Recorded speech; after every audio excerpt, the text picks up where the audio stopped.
All right, welcome back, everyone. Today, we're going to be taking a deep dive into Secrets of the Millionaire Mind. Oh, interesting. Yeah, this book is, it's kind of more than just your average financial guide. Right. It really digs into like the psychology behind building wealth, like what makes those millionaire minds tick. We're going to be uncovering those hidden wealth files. Well files. Yeah, those deep down beliefs that can totally shape our relationship with money, good or bad. I like that. It's like those underlying systems we don't even realize are running the show. Exactly. And what's cool about this book, it's not just about like budgets and investments. It's about, getting your mind right first. Yeah, that internal game. Yeah. Because you can have all the strategies in the world, but if your mindset's holding you back. Exactly. And Eker, the author, he argues that millionaires have this almost like unwavering commitment to wealth. Not just wanting it, but really being committed to it. And he illustrates this with a really interesting exercise he does in his seminars. He asks people to list, get this, negative associations with wealth. Negative. Yeah. Like what comes up for you when you think about being rich? And, some common fears pop up, like fear of failure, fear of isolation. Oh, I bet. Even things like becoming a target or, people thinking you've changed. Exactly. And he says those are those wealth files kind of bubbling up to the surface. Showing you what's really going on beneath the surface. Right. So I'm curious, like, how do these wealth files even form in the first place? Well, it's not just one thing, but a lot of it comes back to our upbringing. Family dynamics, the messages we hear growing up. Like money doesn't grow on trees kind of thing. Exactly. Or seeing your parents constantly struggle with finances. Yeah. So if we've got these like subconscious programs running, how do we even start to, I don't know, like identify and change them? Right. Well, Eker offers some really cool tools in the book, like journaling and visualization exercises. Yeah. Just becoming more aware of your thoughts and feelings around money. So basically like paying attention to those automatic reactions we have and asking ourselves, hey, is this thought helpful? Or is it just, old programming? Exactly. And once you identify those limiting beliefs, Yeah. then you can start to reframe them. Reframe them. I like that. So is there like a specific example? Well, he uses this really vivid metaphor. Yeah. He compares the universe to, get this, a giant mail order department. A mail order department. Yeah. He says you're sending out an order with your beliefs and desires. Okay, I think I'm starting to see where this is going. Right. So if you're constantly worrying about money, you're basically placing an order for more financial struggle. The universe is like, okay, one financial struggle coming right up. So it's not just what we do, it's what we believe and what we're putting out there. And what's interesting is, he says, millionaires, they're super clear about what they want. There's this unwavering desire and commitment. And the universe responds to that. So commitment seems to be like a big theme here. But what does that actually mean in this context? Well, he breaks it down into like 3 levels of wanting. He says, there's, I want to be rich, which is pretty passive. Yeah. Then there's, I choose to be rich. So you're making a conscious decision. But the real game changer is, I commit to being rich. Commit. Unwavering dedication, like I will be rich or I will die trying. Wow, that's intense. Right. And he points out that most people, they're not willing to go to that extreme. Yeah, we set limits. But for those who truly commit, the rewards can be extraordinary. So, we keep talking about commitment, but does that, can mean you just got to work 24/7? Because Eker doesn't exactly advocate for that. Yeah, he's definitely not saying you have to burn yourself out. It's more about like aligning your actions with your goals, being intentional with your time. Yeah, making choices that support your aspirations, even if they're tough. Totally. And he gives examples, like maybe you choose to work weekends for a while or like dedicate some evenings to build your business. It's interesting to think about, right? Like, what are you, the listener, willing to sacrifice? Right. Is it giving up some luxuries?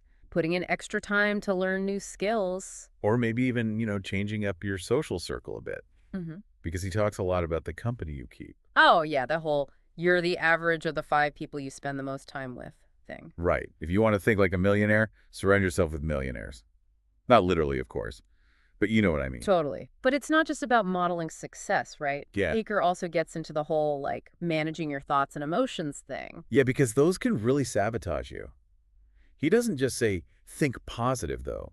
He gives actual techniques. Techniques. Yeah, like affirmations and visualizations to reprogram those negative thought patterns. Okay, so it's not about ignoring the challenges. It's about choosing where you focus your energy. Exactly. Choosing to focus on the possibilities, not just the problems. Like he talks about creating a wealth vision board, right? Yeah. Visually representing your goals. Such a cool idea. It helps to align your subconscious mind with your conscious desires. And reminds you of what you're working towards, like all the time. But I've found for me, it's most effective when I actually take action too. Oh, totally. It can't just be daydreaming.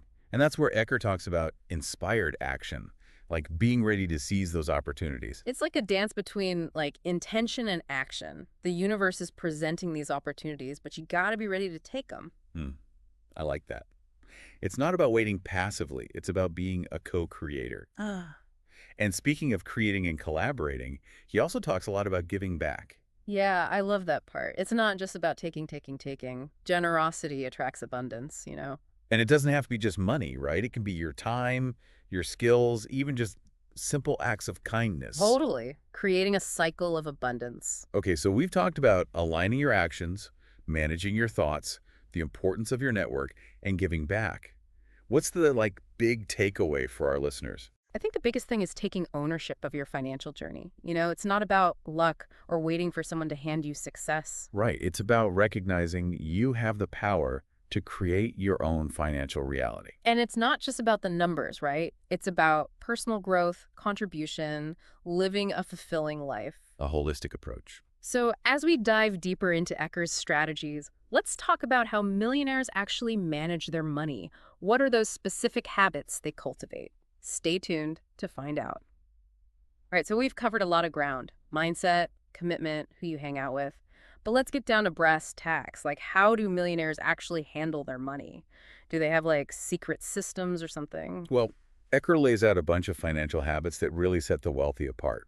One big one is they don't just rely on one income stream. They build multiple. Makes sense. Don't put all your eggs in one basket. Exactly. And they're not just focused on saving more, they're focused on earning more. Ah, so it's not about pinching pennies. It's about expanding your income potential. Totally. They're always looking for opportunities to grow and expand, like investments, businesses, new skills. It makes me think of how Aker talks about managing your money to support your goals. He has that whole system with the jars, right? Oh yeah, the jar system. You divide your income into categories: necessities, financial freedom, education, long-term spending, Play money. Don't forget the play money. and giving. Important one. It really makes you think about where your money's going. And if it's actually aligned with what you want. Right? Totally. Intentional choices, not just mindless spending. Oh, and he also stresses paying yourself first. Before anything else. Yep. Set aside a portion for savings and investments before you even think about bills or fun stuff. Like a commitment to your future self. Exactly. And speaking of investments, millionaires tend to think long term. They're not trying to get rich quick. They're playing the long game. Patience and consistency. And they never stop learning, you know, always seeking out knowledge and advice from the experts. Taking control. So it's not just luck, it's these habits and this mindset that millionaires cultivate. Right? They make it happen. And, I think it's important to remember Secrets of the Millionaire Mind, it's not just about like having millions in the bank, it's about that wealthy mindset. Abundance in all areas of life. Exactly. Relationships, health, personal growth, setting goals, breaking through those limiting beliefs, and really committing to what you want. It's a powerful message. So as we wrap up this deep dive, I'm curious, what really stuck with you? Honestly, it's that our beliefs shape our reality. If you want to change your financial situation, you got to start with your thoughts and beliefs about money. That's a great takeaway. And it's a journey, right? Constant self-discovery and growth. So think about it this week. What are your beliefs about money? Are they helping you or holding you back? What's one tiny step you can take today to shift into that abundant mindset? The universe is listening. It's ready to respond to your commitment, your intention, your action. That's a great note to end on. Thanks for joining us for this deep dive into Secrets of the Millionaire Mind. We hope you're walking away with some valuable insights and a whole lot of inspiration. Until next time, keep exploring, keep learning, and keep those millionaire mindsets in motion.